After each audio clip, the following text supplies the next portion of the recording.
Dear students, welcome to all of you.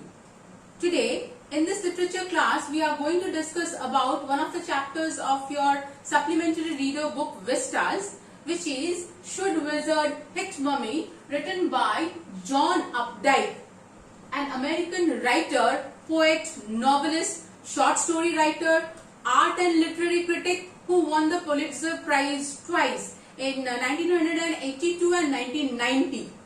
Apparently, this story is a very simple bedtime story narrated by a father whose name is Jack to his 4-year-old daughter Jo. But actually, this is a story, a narrative within a narrative, right? And it also raises certain critical moral issues as the validity of parental authority foisted or imposed on children. Secondly, whether one should compromise with one's identity, recognition, okay, or individuality for getting accepted in the society or not. And thirdly, it also focuses on the marital tension that crops in and whether the bond of marriage should be treated as a cage or a prison or not. So these are some of the issues which we'll come to know as we proceed in this story. Let us read it. I'm reading at page number 48, Should Wizard Hit Mummy, written by John Updike. Here is a story about the worldview of a little child and the difficult moral questions she raises during the story session with her father. In the evenings and for Saturday naps. So in the evenings and Saturday naps, okay. Like today's, Jack told his daughter Jo a story out of his head. So nap means short sleep. Right. So in the evenings and during Saturday afternoon, the father used to narrate a story to his daughter Jo, and he fabricated all these stories from his own ideas. He did not read particular books and narrate the story. He, created the stories on his own.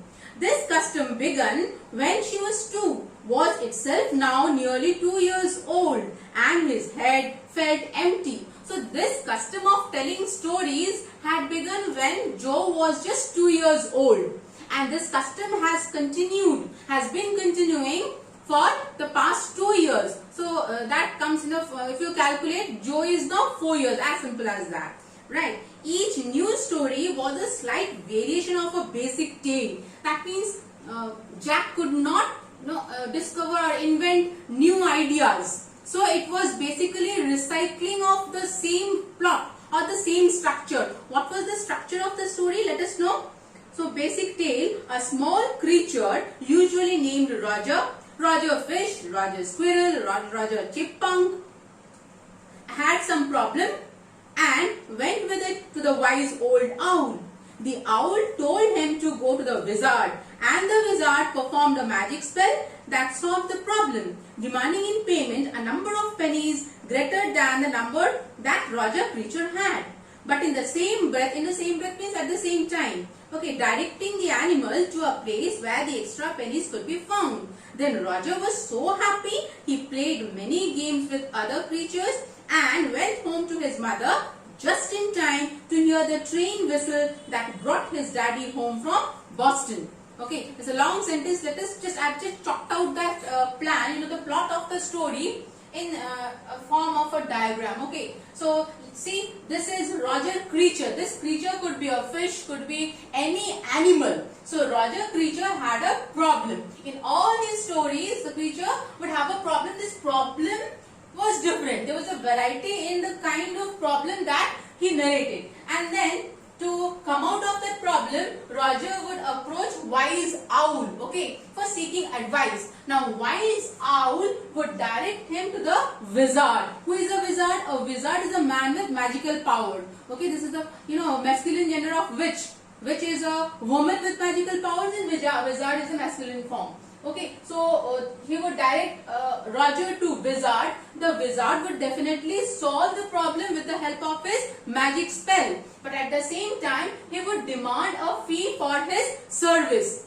This fee would be an amount which Roger would fall short of. Okay, suppose the wizard has demanded 10 pennies, Roger would have either 6 or 7 or 8 at the most, and he would fall short of an amount which he would get. That also would be directed by the wizard, where he would obtain that extra pennies, those extra pennies. So according to the instruction of the wizard, Roger would perform that activity and obtain those extra pennies. Then he would pay the wizard and be happy and satisfied. Okay, and after he is satisfied, he would play with his friends happily. How long? Till he heard the whistling of the train. Which train? That train which brought his father back home from Boston, from the office. So this used to be the plot of all the stories of Jack. Right? Now next, Jack described their supper and the story was over. Working his way through this scheme was especially fatiguing. Fatiguing means tiring, okay, on Saturday, because Joe never fell asleep in naps anymore, and knowing this made the rite seem futile. Rite means customary practices, customary observances, and futile means useless. Now, this custom of telling story became all the more tiresome for Jack because of a few reasons. Because first of all, it had become an obligation to tell a story to his children. Okay, just as the familial obligations, other familial obligations. Secondly, Joe was 4 years now and no longer fell asleep so easily. And thirdly, Jack fell short of ideas to narrate the stories anymore. Okay, so he felt it very tiresome to tell a story to his daughter, right? The little girl, not so little anymore, within bracket this is mentioned. The bumps her feet made under the covers were halfway down the bed. The big double bed that they let her be in for naps and when she was sick. Okay, now she was no longer a child of 2 years. Okay, and when her feet bumped the bed, it was quite hard and it was something which cannot be neglected. Okay, Jack found it very uncomfortable when Joe bumped her feet on the bed. Okay, and moreover, she was allowed to sleep on that bed particularly on 2 occasions. First, if she fell sick, and secondly on Saturday afternoons. Okay, for a nap. So these were the 2 occasions when she was allowed to sleep on that bed. The little girl, after the bracket I am reading then, had at last arranged herself, and from the way her fat face deep in the pillow shone in the sunlight sifting. Sifting means, examining carefully, to examine carefully. Through the drawn shades, it did not seem fantastic that some magic would occur and she would take her nap like an infant of 2. Okay, she was grown up. Joe was grown up now and she was not going to fall asleep so soon. Okay, from her appearance, from her face, the way she was interested and excited to listen to the story, did not appear that some magical spell will occur and she would fall asleep suddenly. So it was not that. Her brother Bobby is a 4th character, not very important, so I have not written it over there. Joe's brother is Bobby, who is just 2 years old. He fell asleep, was 2, and already asleep with his bottle. So just as Joe used to fall asleep when she was 2 years old, similarly, her brother now falls asleep because he is 2 years old. He slept with his bottle. Now, 2 years already asleep with his bottle. Jack asked, "Who shall the story be about today?" Now, Jack, I told you, was falling short of ideas. What will be the story all about today? Roger, Joe squeezed. Now, the daughter was grown up enough to give ideas to her father. Let us see. Joe squeezed her eyes shut and smiled. To be thinking, she was thinking. Joe pretended that she was thinking. Okay, she was sly. Later on, we'll come to know that also. Her brother Bobby, her eyes opened. Her mother's blue. Okay, now Jack finds that Joe's eyes resembled her mother. That is why blue eyes. Both of them had blue eyes. Skunk, she said firmly. Okay, the idea came from the daughter. You would tell us a story about Roger's skunk. Okay, now what does Jack thinks? A new animal. They must talk about skunks at nursery school. Now, whatever, the parents also think in the same way. If we come across certain terms which we have not told our children, where have you come to know about this term? Must have come from school. So school is the source from where new things they come to know. So that's why we predict that she must have come to know about skunks from the school. Having a fresh hero momentarily stirred Jack to creative enthusiasm. Jack was enthusiastic enough at this junction to tell about a creature who was a skunk. All right, he said, once upon a time, and the traditional way of narrating a story. I told you it is a narrative within a narrative. Why? Because this is a story and the character was also narrating a story. That is why it is a narrative within a narrative. Once upon a time, in the deep, dark woods, there was a tiny little creature by the name of Roger Skunk. And he smelled very bad. Now, skunk is a cat-sized fish-eating mammal who emits a very foul smell. Okay, all of you, I'm sure you know that. Okay, so he smelled very bad. Yes, Joe said, yes, skunks smell bad. She knew it. He smelled so bad that none of the other little woodland creatures would play with him. Joe looked at him solemnly, seriously.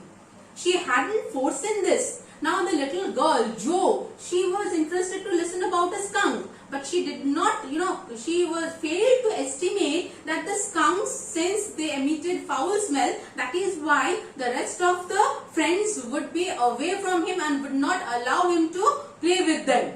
That she could not predict. Okay, so that's why she became serious now. Why? What happened? Why won't the other animals would not play with him?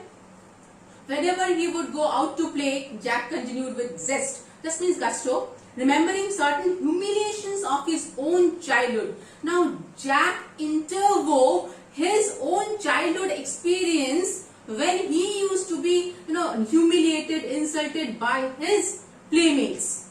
Okay, now his, suppressed, hidden expressions, feelings found some voice through his story, you can say. So he was narrating a story, and in between he was also implementing his own expression, okay, his own feeling in his childhood days. The corners of childhood, all the other tiny animals would cry, oh, here comes Roger Stinky Skunk, and they would run away, and Roger Skunk would stand there all alone. Now Jack also used to feel same kind of disgrace when he used to play with his companions, okay, and two little round tears would fall from his eyes. Now Roger Skunk used to cry because he was deserted by his friends. The corners of Joe's mouth drooped down and her lower lip bent forward as he traced with a forefinger along the side of her nose the course of one of Roger Skunk's tears. What a beautiful, Joe was so absorbed and involved and engaged in the story of her father that she felt as if she herself was Roger Skunk. Okay, and her lips drooped just as a child. Think of a child who is on the verge of crying. Can you imagine that facial expression? The lower lip will come out and the corners of the lip would droop down. Okay, so she was on the verge of crying because she identified herself with Roger Skunk. Okay, and Jack also found two drops of tears that were rolling down along the nose of Jo, his daughter. So, won't he see the owl? She asked in a high and faintly rough voice. Now she wanted Roger Skunk to come out of his problem at the soonest possible. Because little children are very much interested in playing with their friends. They are not ready to compromise their time when they play with their friends. And if somebody tells them that you will not be allowed to go to play today, then the child is ready to do anything. Okay, so that he or she is allowed to go to play. So she thinks that how painful it was for Roger Skunk that he would not be able to play with his friends. Won't he see the owl? She asked in a high and faintly roughened means hoarse voice. Okay, sitting on the bed beside her, Jack felt the covers tug. Tug means a hard pull. Okay, tug of war, tug is a hard pull. That means Joe was very much tensed and excited. And she wanted that somehow Roger Skunk should come out of the problem. As her legs switched tensely, he was pleased with this moment. Okay, Jack felt some kind of success. Okay, in attracting the attention of the 4-year-old daughter. he was telling her something true, something she must know, and had no wish to hurry on. Now the father was trying to, introduce the real world to the daughter. Life is not always a bed of roses, and he wanted to tell her that all of us have to struggle, have to face hurdles and obstacles in our lives, and we'll have to find our own ways to come out of it. So he was very happy to narrate this story to him, and something she must know, that life was not always, it was bitter. Life had its bitter side as well, and had no wish to hurry on. He was not in a hurry because he was narrating his own experience to some extent. So he was not in a hurry. But downstairs a chair scraped. Okay, scrape is the sound when Claire, his wife, was pulling the furniture. Okay, when the furniture was pulled, it made a scraping sound, and he realized he must get down to help Claire paint the living room woodwork. Okay, downstairs, Claire, Jack's wife, she was painting the walls of the room, and she needed the help of her husband at that time. Now here I want to say something, that Jack seemed to be, torn between two commitments. His commitment to tell a story to his children, and his commitment towards his wife to remain by her side throughout his life and help her at every step. Okay, now Jack wanted to be a good father and a good husband at the same time, and it became all the more difficult for him because he felt like he was being pulled by two different forces into opposite directions. Okay, and he was in a fix. He didn't know what to do. He was in a fix to send his daughter to sleep at the soonest, and after that he would be able to help his wife Claire for painting the room. Well, he walked along very sadly and came to a very big tree, and in the tip top of the tree was an enormous wise owl. "Good, Mr. Owl," Roger Skunk said, "all the other little animals run away from me because I smell so bad." "So you do," the owl said. The owl was very just and said that yes, you do emit a very foul smell, very, very bad. "What can I do?" Roger Skunk said, and he tried very hard. So Roger Skunk narrated his woeful story and how he had been the victim of the hatred of his friends, and the owl was now to direct him. The wizard," Joe shouted. Joe did understand what was going to come in the story next. Okay, after the owl, now the wizard's performance, the wizard's part would come. The wizard," she immediately said to Jack, and sat up right up, and a little golden book spilled from the bed. She was so excited, she sat on the bed, and the golden book at that moment of time fell. Now what implication, how does this golden book symbolize?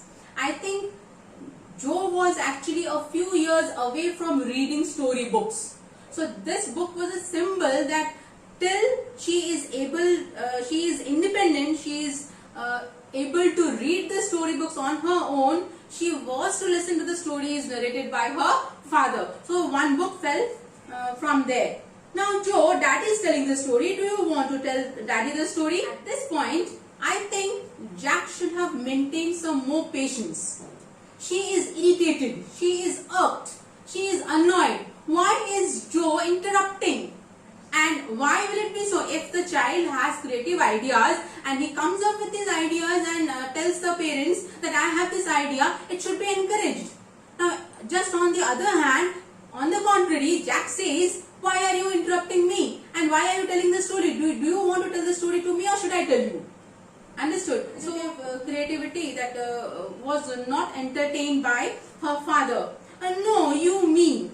Now, Joe says, No, you will tell me the story. Then lie down and be sleepy." Her head relaxed onto the pillow, and she said, "Out of your head."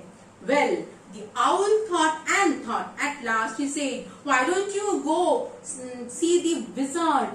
Okay, so Daddy, what are magic spells real? It's a very crucial question that the child at this junction, puts forth. till she was 3-year-old perhaps, she did not raise any question. She did not question the authority of her father. Now she puts this question, are magic spells real? That means she is encountering real life every day. And till now she had never seen such a thing happen in real life. So she asked, Daddy, is it really true that people can perform magic? Okay. And this was a new phase. Why was it a new phase? Because she was asking questions. She was, raising her doubt against the parental authority. Right, new phase. Just this last month, a reality phase. Why was it a reality phase? Because she wanted clarification. In the next pages to come, you will also come to know, she tries to point out the mistakes of her father. That means she was establishing herself as an individual. Understood? And whether the parents would accept her or not, that is the question. And to handle a child, parents need to have immense patience. And did they display that kind of patience or not? Let us see. When he told her spiders eat bugs, she turned to her mother and asked, do they really? When the father said that spider eats bugs, for confirmation, Joe turns toward Claire and asked her, do they really eat bugs? And next, on another occasion, and when Claire told her God was in the sky and all around them, she turned to her father and insisted with a sly yet eager smile, is he really? That means when mother said something, she would turn towards her father and say, is it really? Does God really, is God everywhere as told by my mother? So she wanted that confirmation. She didn't have blind faith in the notions or ideologies of the parents anymore. They are real in stories, Jack answered curtly.